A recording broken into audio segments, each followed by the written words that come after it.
de que existe desde o nascimento, independentemente da educação, para bonecas, trajes e conversas, são tão pueris que não merecem nenhuma refutação séria.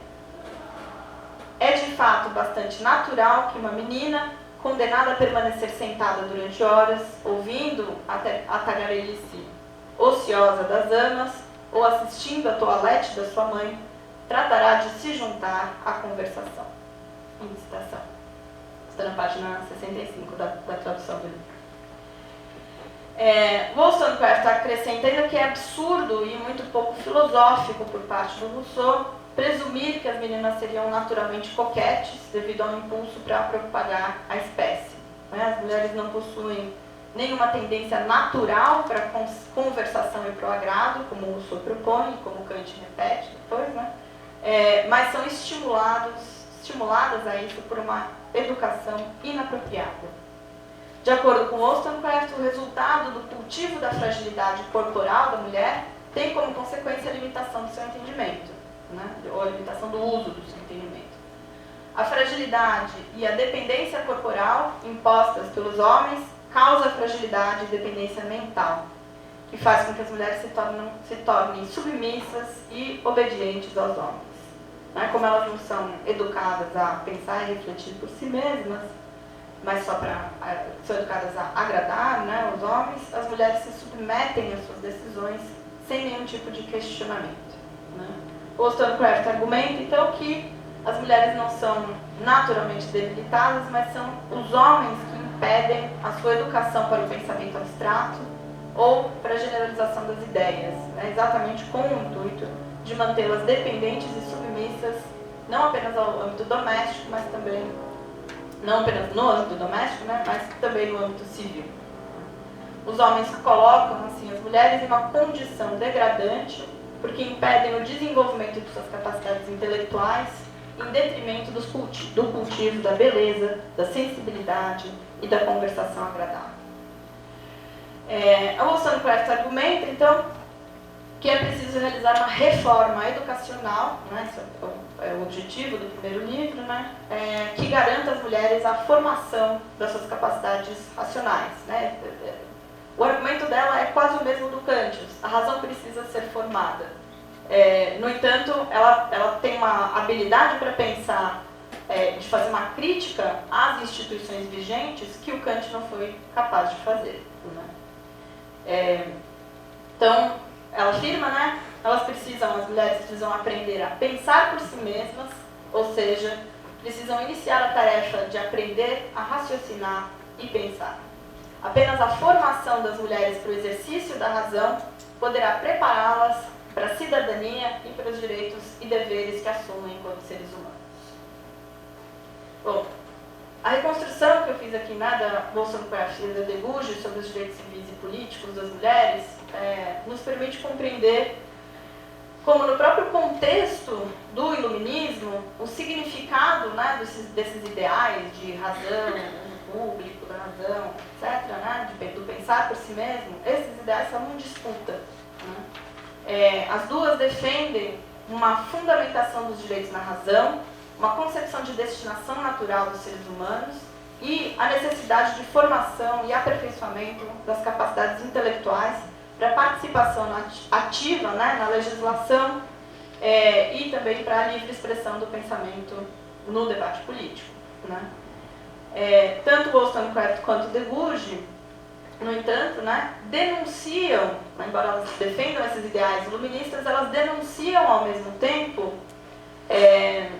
desde o início dos seus textos, como esses conceitos são utilizados de maneira falaciosa e ilegítima para justificar a submissão das mulheres e para justificar as relações de opressão e exatamente para impedir que as mulheres tenham formação, voz, voto e que possam defender os seus próprios direitos. Então, assim, se de um lado o Kant apresenta um quadro interessante para se pensar a questão entre a mediação dos princípios normativos de caráter ideal e uma realização ou efetivação histórica desses ideais, com a formação de uma maneira de pensar, a ideia de publicidade, de uso público da razão. De outro lado, ele exclui explicitamente as mulheres desse processo de formação da atividade para a atividade política e da formação para o debate público. Nesse sentido, a compreensão dos argumentos de Deleuze e de Wollstonecraft nos permite pensar melhor, né, talvez muito melhor do que Kant fez, a questão da realização ou efetivação dos ideais do esclarecimento de um ponto de vista distinto, né, porque elas explicitam como esses ideais podem ser utilizados para mascarar e justificar relações de opressão e de dominação. Obrigada.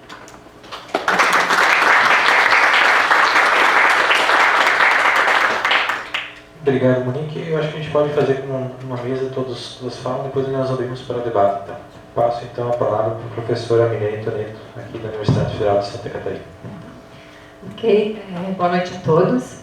Então, eu gostaria de iniciar novamente agradecendo ao Joel pela iniciativa, pela organização do evento, né? Eu sou uma coadjuvante bem fraca aqui.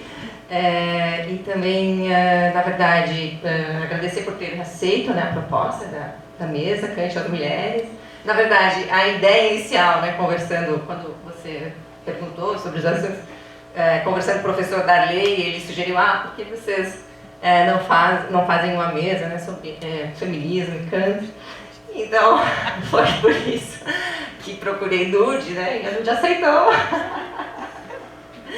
E a Fran também, a professora Franciele mencionou que talvez Monique tivesse interesse, então foi assim que fechamos a mesa de encerramento do evento, né? Bem, então dito isso, né, talvez eu vou ser um pouco mais dura agora no início do texto, mas pelo que a Monique apresentou, talvez eu seja a mais, digamos, defensora aqui dos pensamentos de Kant para, enfim. Se você é mais fácil, vamos ver, então. Então, eu começo assim, fazendo uma observação mais dura em relação a Kant, né? Eu acho que dos filósofos modernos, né? Eu acho que ele talvez apresenta as considerações mais preconceituosas em relação às mulheres. A própria Barbara Herrmann, que é uma das comentadoras, né, do pensamento kantiano, também vai falar isso, né? As considerações de Kant sobre as mulheres, principalmente nas obras Observações sobre o sentimento do belo e do sublime e na antropologia, fizeram dele o filósofo moderno que as feministas consideram mais questionável. Essas duas obras não vão ser o meu objeto de estudo aqui, da minha fala, talvez a Dude fale um pouco mais sobre as passagens, enfim, mas eu vou, né, só para o público ter uma ideia, comentar apresentar algumas dos comentários que o Kant faz em relação às mulheres, principalmente em relação às mulheres, né, que participam da vida acadêmica, né, que, portanto, particularmente me deixam profundamente magoada, né, com essas observações. Então, nas observações, né, sobre o belo e o sublime, Kant vai admitir que as mulheres possuem, né, cito Kant, um belo entendimento, mas o estudo árduo e a especulação penosa acabam abafando os traços próprios da mulher. Fim de citação. Kant também vai zombar, né, das mulheres intelectuais, afirmando que elas precisariam ter uma barba para talvez conseguir exprimir melhor o grau de profundidade a que aspiram. E na antropologia, Kant basicamente descreve as mulheres como sedutoras para conseguir o que desejam, né? E, novamente, no que diz respeito à mulher erudita, que participa da academia, ele acusa-as de serem dissimuladas. E essa, para mim, é a mais, assim, a observação horrível. Tal mulher usa de seus livros da mesma maneira que usa seu relógio. Isto é, ela os carrega para que as pessoas vejam que elas o têm. Fim de citação. Agora, analisando, né, as obras sobre a filosofia prática, né, especialmente a fundamentação da metafísica dos costumes e a crítica da razão prática, nós podemos ter uma expectativa bem diferente, né, a saber sobre as considerações que o Kant faz, né, sobre, enfim, as mulheres.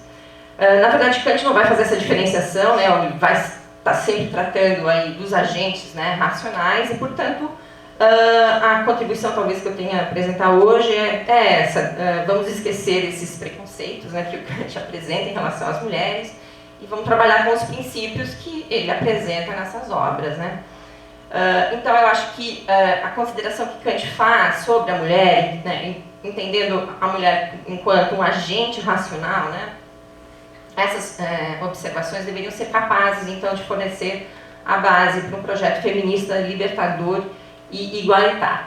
Eu vou ser muito mais boazinha com Kant, como vocês podem perceber. Então, considere-se, por exemplo, o que seria requerido pela fórmula do fim em si, não conhecida também como a fórmula da humanidade, e sua relação com o dever de respeito, e também com o dever de autorrespeito. Então, o que diz essa fórmula?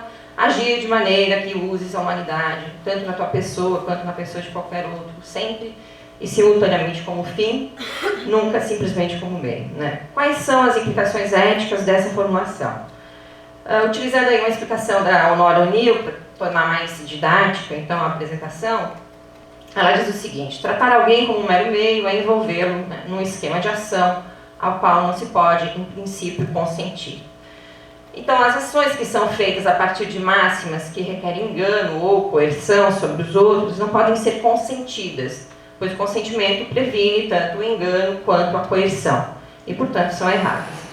Quando agimos sob tais máximas, nós tratamos os outros como meros meios, como coisas, ao invés de fins em si mesmo. Podemos relacionar essa fórmula do imperativo categórico a um dos traços mais específicos da teoria moral de Kant, a saber, o de estabelecer deveres para consigo mesmo, particularmente o dever de respeito próprio. O dever de respeito na teoria moral de Kant, introduzido pela primeira vez na Fundamentação, é um dever que exige que cada um de nós reconheça o valor da natureza racional em si mesmo. Cito Kant, então, uma passagem que eu costumo utilizar para também explicar a origem do princípio universal do direito. Os seres racionais se chamam pessoas porque a sua natureza os distingue já como fins em si mesmo. Quer dizer, como algo que não pode ser empregado como simples meio e que, por conseguinte, limita nessa medida todo o arbítrio. E ele coloca entre parênteses, e é um objeto de respeito. Fim de citação, esse é o parágrafo 428 da Fundamentação. Assim como temos o dever de respeitar os outros em virtude de sua natureza racional, temos o dever de respeitar a nós mesmos. Com esse dever de autorrespeito, podemos justificar por que, por exemplo, alguém tem o dever de impedir que outras pessoas e outras mulheres sejam abusadas, sejam oprimidas, simplesmente apelando para um dever geral de resistir à injustiça. Além disso, podemos justificar porque uma mulher tem o dever de ela mesma resistir à opressão. Então, estabelecer o dever de autorrespeito é especialmente importante para resistir à opressão em contextos de violência, pois a abnegação, a humilhação e o autossacrifício são situações frequentes enfrentadas por pessoas oprimidas. Um outro aspecto que eu gostaria de comentar, então, diz respeito à independência civil e ao direito de participação política, que aparentemente, textualmente, Kant vai negar em relação às mulheres. Então, eu começo com uma obra, Metafísica dos Costumes, que ele publica em 1797, e tento explorar, talvez, uma passagem em que ele poderia admitir, então, uma passagem, né, dessa situação de passividade, né, de considerar as mulheres como cidadãs passivas e considerá-las cidadãs ativas. Né. Então, Kant defende, né, que na Metafísica dos Costumes, né, na doutrina do direito, Kant defende que a liberdade seria o único direito inato, né, originário, pertencente a cada homem em virtude da sua humanidade. Então, nós temos aqui novamente o princípio da humanidade, né, explicando o sistema de direitos na doutrina kantiana. Então, a partir da liberdade, Kant vai derivar um sistema, analiticamente, um sistema de direitos que inclui outros direitos inatos, a saber, o direito à igualdade e também os direitos adquiridos, por exemplo, o direito à propriedade e os direitos políticos. Kant discute como um Estado civil é justificado através de um contrato social que respeite a concepção de humanidade como um fim em si mesmo. Mas quando considera a questão do voto, ele adere a muitos preconceitos predominantes da época. Então, Kant conceitua o cidadão da seguinte forma, eu cito a passagem do Kant: os membros unidos de uma sociedade, isto é, de um Estado, reunidos para a legislação, chamam-se cidadãos. Fim de citação. E o cidadão possui atributos jurídicos ou princípios inseparáveis de sua natureza, a saber, a liberdade legal de não obedecer a nenhuma outra lei mais que aquela para a qual ele havia dado seu consentimento, a igualdade civil de não reconhecer com relação a si mesmo nenhum superior do povo, a não ser um em relação ao qual ele tem a mesma faculdade moral de obrigar juridicamente que o outro tem de obrigá-lo, e terceiro, o atributo da independência civil, de não ficar devendo sua própria existência e sustento ao arbítrio de um outro no povo, senão aos seus próprios direitos e forças como membro da República, por conseguinte, a personalidade civil de não poder ser representado por nenhum outro em assuntos jurídicos. Fim de citação. Então, só a capacidade de votar qualifica o indivíduo como cidadão. Portanto, tal capacidade pressupõe a independência daquele que, não querendo ser apenas parte da comunidade, ele quer também ser um membro, isto é, quer atuar por seu próprio arbítrio junto com outros membros. Nem todos os indivíduos possuem essa capacidade de votar, para Kant. Então, a Monique já mencionou, vou repetir aqui, Kant vai sustentar que as mulheres, os serviçais, os ajudantes, os menores, em geral, aqueles que não se sustentam com salário próprio. Então, portanto, eu acho que aqui o argumento é em relação à independência econômica. Nós não vamos encontrar aqui, eu acho que isso vai diferir a minha interpretação em relação à Monique, nós não vamos encontrar na doutrina do direito, textualmente, a observação de que, por natureza, a mulher não poderia ser capaz de votar. O argumento, eu acho que é em relação à independência econômica. Tá? Então, portanto, vou repetir, em geral, aqueles que não se sustentam com salário próprio, mas com a disposição de outros, carecem de personalidade civil e, portanto, terão de ser comandados ou protegidos por outros. Então, eu cito a passagem que fala isso, né? Na Constituição Civil, nem todos se qualificam com o igual direito a ter o direito de votar, isto é, a ser cidadãos, pois do fato de poderem exigir ser tratados por todos os outros segundo leis da liberdade e igualdades naturais, como partes passivas do Estado, não se segue o direito de, como membros ativos, também tratar do próprio Estado, de organizá-lo e contribuir para a introdução de certas leis. Fim de citação, é o parágrafo 315 da doutrina do direito. Apesar de afirmar que essa diferença não contradiz a definição de cidadão, pode-se dizer que ela serve, no mínimo, para justificar a desigualdade de direitos entre dois grupos da sociedade. Aparentemente, a preocupação de Kant aqui é de que, se for permitido aos serviçais o direito de voto, estes correm o risco de se tornarem meros seguidores de seus chefes. Em outras palavras, a servidão econômica poderia se transformar numa servidão política. O desejo de Kant, ao fazer a distinção entre cidadãos ativos ou passivos, é o de permitir que somente os que são independentes financeiramente contribuam na formulação das leis e nas eleições.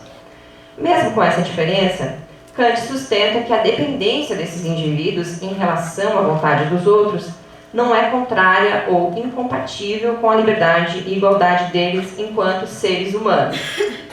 Kant lembra que somente por meio das condições dessa liberdade e igualdade pode este povo tornar-se um Estado e entrar numa Constituição Civil.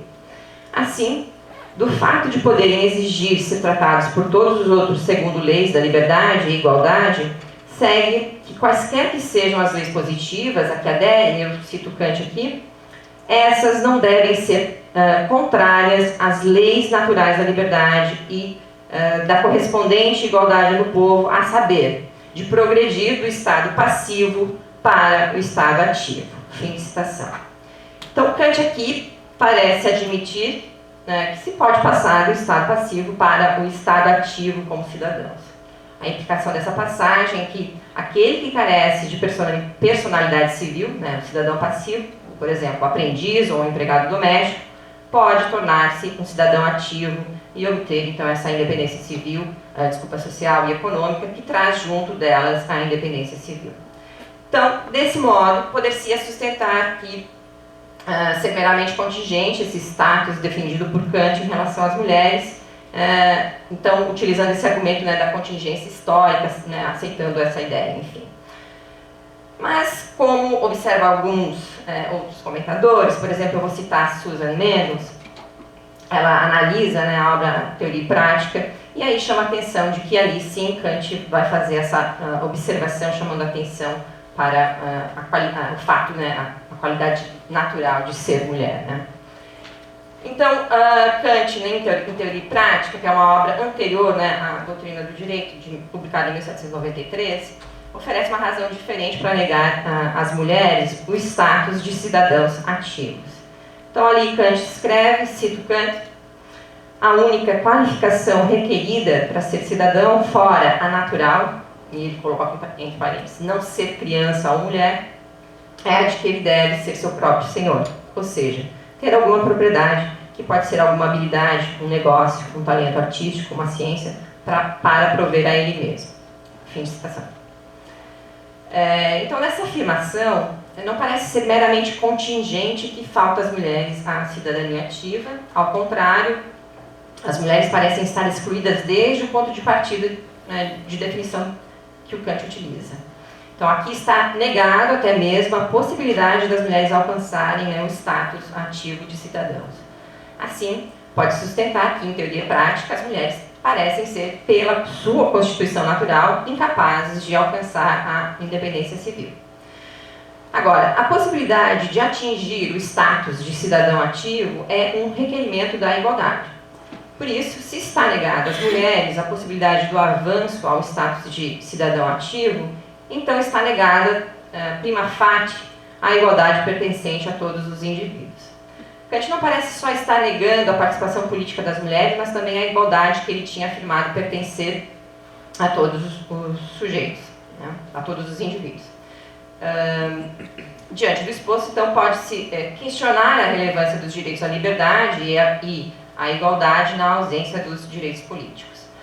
O próprio Wolfgang Kersting vai falar, então, que Kant é culpado de um sério erro teórico, que por meio de uma ofensa contra todos os princípios metodológicos e sistemáticos da filosofia kantiana, transforma o estado racional, que torna todos os seres humanos cidadãos, em um estado de proprietários, degradando os não proprietários a uma segunda classe política de seres. Fim de citação. Então, mesmo diante dessas fortes críticas, deve-se levar em consideração que Kant admite, lá na Doutrina do Direito, a possibilidade de se pensar, então, em transformar os cidadãos passivos em cidadãos ativos. Ou seja, as mulheres e os não proprietários poderiam, então, se tornar cidadãos ativos e exercer uma participação política. Então, retomando aqui, ó, nas minhas observações finais, o que eu tenho para dizer, aliar o kantismo e o feminismo, né, então entendido aqui o feminismo enquanto um projeto de promover a liberdade e a igualdade, pode nos levar ao seguinte resultado. Se temos a obrigação de prevenir danos à nossa natureza racional, né, à nossa humanidade, e a opressão pode prejudicar a nossa capacidade de agir racionalmente, então temos a obrigação de resistir a abusos e à exploração. E, claro, lutar contra a opressão sexista. Apesar do que o próprio Kant pensou sobre as mulheres, sabemos que as nossas capacidades racionais não são diferentes das dos homens. E que, assim como os homens, as mulheres podem fazer parte da vida pública e ter participação política. Uma maior representatividade das mulheres na política e em cargos de poder é uma condição fundamental para a democracia e a igualdade das mulheres. Além disso, podemos usar o pensamento de Kant para explicar por que as mulheres são tão merecedoras de respeito quanto os homens e por que esse respeito é incompatível com a opressão sexista.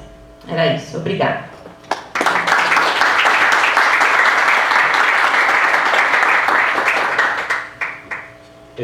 Passo a palavra então para a professora Maria Borges, que é professora da USC e também presidente da Sociedade Kant Brasileira. Bom, boa noite a todas e a todos. É um prazer estar aqui encerrando, né, esse colóquio do SIC. Gostaria de parabenizar inicialmente o Joel e a Milene também, né, pela organização desse colóquio. E também a minha colega de mesa aqui, que é também a tesoureira da Sociedade Kant. Né? Então nós temos uma diretoria, como a Monique mesmo falou, né, que é uma diretoria composta majoritariamente de mulheres, com exceção do Joel. Também gostaria de cumprimentar ali a Silvia, também, que também é parte da nossa diretoria, Silvia Altman. E, bom, já que nós temos tantas mulheres, né, falando de Kant, não só aqui, né, mas também internacionalmente existe uma tradição, né, de mulheres. A Barbara Herrmann, a Marcia Baron, nós temos a Christine Korsgaard. Então, talvez Kant tenha alguma coisa, né, alguns conceitos, pelo menos, que nos interessem, né, enquanto feminista. Bom, eu sou talvez a maior defensora de Kant em relação ao feminismo, né? Sei que talvez essa minha posição seja minoritária, né?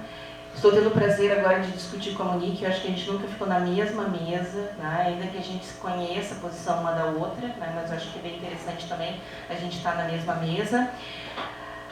A Milene tende a concordar mais com Kant, então nós já estamos mais acostumadas, né, com essa defesa.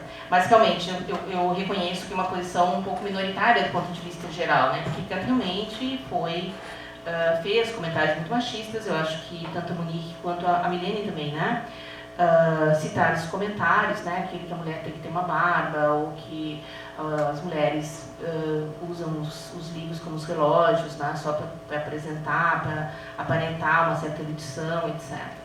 Né? Mas eu quero ver o outro lado, e eu encontrei esse outro lado no Kant, né? Daí é a vocês julgar se isso é correto ou não. Né? Bom, então eu vou abordar alguns aspectos primeiro da crítica feminista a Kant, depois eu vou tentar ver se realmente essas críticas procedem. No terceiro momento, que na verdade é o que mais me interessa hoje, não é exatamente ver se o Kant fez ou não comentários sexistas, porque realmente ele fez, está escrito, né? Mas se a gente pode, se os conceitos kantianos, né, são interessantes para nós, enquanto instrumentos de uma teoria que eu chamaria de uma teoria ética feminista, que é o que eu estou preocupada agora, nesse momento, em fazer, esse é um projeto meu, enfim. E se a gente pode pegar esses conceitos, se esses conceitos são importantes, né? Principalmente o conceito de autonomia, autorrespeito, né? E se esses conceitos são importantes tanto para o que a gente pode chamar de filosofia feminista, quanto para o próprio movimento de libertação das mulheres. Ou seja, ainda que nós possamos entender que alguns escritos de Kant realmente possuem comentários sexistas, né? Se os conceitos engendrados pela sua teoria, né? Principalmente a ideia de autonomia enquanto livre escolha, né? E autorrespeito, se esses conceitos podem ser considerados úteis ou não para o movimento feminista, porque eu acho que é essa a discussão. Então, assim, sair um pouco da questão da história da filosofia, se Kant falou ou não e tal, mas pensar se esses conceitos são úteis ou não, porque tem uma crítica que esses conceitos não são úteis, né? Então, eu vou defender que esses conceitos são úteis. Então inicialmente, só localizando a crítica feminista a Kant. Na crítica feminista a Kant tem centralmente duas correntes, que eu vou chamar de uma corrente crítica iluminista e uma corrente anti-iluminista. E essa anti-iluminista faria uma crítica não apenas a Kant, mas à racionalidade do iluminismo, com seus conceitos de autonomia, razão e liberdade de escolha. Depois eu vou pegar esse fio condutor, né, do iluminismo e anti-iluminismo e vou transformar em fio condutor do liberalismo político e crítica ao liberalismo político, tá, no final. Então, ver como é que esses conceitos realmente se movem, né, na própria história da filosofia. Bom, mas voltando. De acordo com a crítica, que considera uma crítica feminista iluminista, né, a capacidade de autodeliberação, que eu vou chamar aqui de autonomia, a racionalidade do iluminismo são essenciais para a libertação das mulheres, mas, e daí por isso que continua sendo uma crítica, né? Mas as mulheres, segundo Kant, são incapazes de alcançar a plena racionalidade. Eu acho que foi um aspecto que a Monique, enfim, enfatizou, né? Bom, então, que para Kant, as mulheres não seriam capazes de atingir essa plena racionalidade. Tá? Então, essa seria a crítica das feministas iluministas a Kant. Porque elas dizem, não, a razão, a autonomia, são conceitos interessantes, mas Kant diz que a mulher não pode chegar, né, a essa plena racionalidade. Bom, nós temos uma segunda crítica possível, que eu chamaria de uma crítica anti-iluminista, segundo a qual os conceitos de razão e autonomia não são universais, mas são conceitos masculinos ou conceitos patriarcais disfarçados de conceitos universais. Uma teoria para libertação das mulheres precisaria de outros conceitos. Daí eu acho que não tem ninguém aqui na mesa que esteja defendendo isso agora, mas é também uma crítica possível. Tá?